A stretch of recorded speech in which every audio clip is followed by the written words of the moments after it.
Only we need to do kind of and bringing India in it. It's a track one network to understand, to exchange information with our ports with ASEAN in a periodic basis. Because performance of the ports is very important. Indian dwell time, an average dwell time in the port is 3 days. With ASEAN, if you leave out Vietnam or CLMB countries, if you count the Singapore, Indonesia, Malaysia, Thailand, is 1 day. So we can, and even in some of the ports, the dwell time even less, a couple of hours. So can we think for, if we have a network, then we come to know that how they are doing on a real-time basis.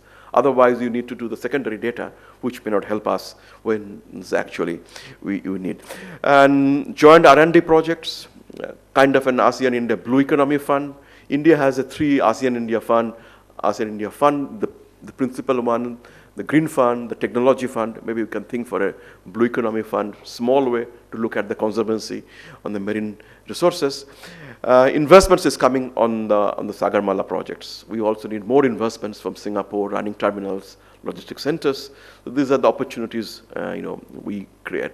Indian companies can also go to the ASEAN countries like the Adani Logistics or the Reliance or some of the companies who have the running the ports and shipping agents in the Southeast Asia and the East Asia and Australia. We can do the joint efforts in terms of institutional educational cooperations in the blue economic development, greater engagement of the Indian Union territories, and maybe a new maritime dialogue we can open, the Indo-Pacific maritime dialogue, if we get a support. So these are the recommendations I place for the discussions and take forward. Thank you very much.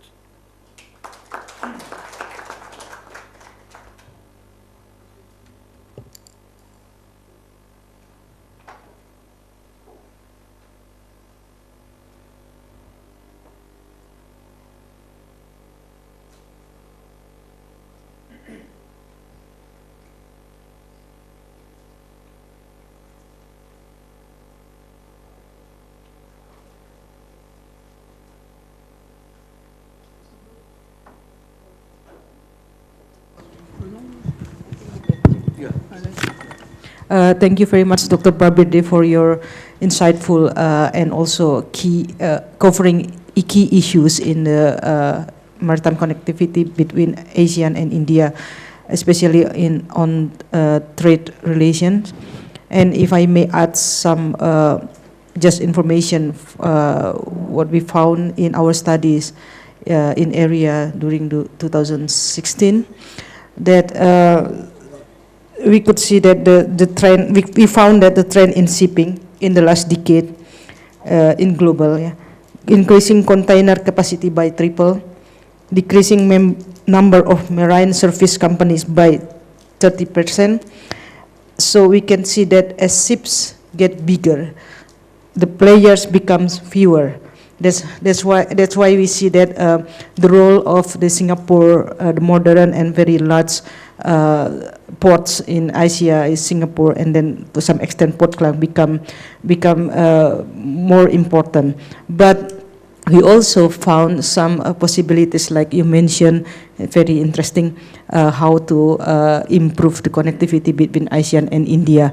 I also would like to put some trigger questions to all of you, 3 of you, and also to the floor. What about the possibility to make connectivity between the India, Bangladesh, the Bay of Bengal, and Indonesia? For example, not through the Malacca Strait that are already crowded, but through Sumatra Island or Sabang. So it's short shipping lines, not it's different characteristic with the trends of big ships in the world, in the seaborne trade in the world, and also we also found that the trend is there is increasing trade through the marine connectivity in developing Asia, but steady in developed Asia like Singapore and Japan and Korea.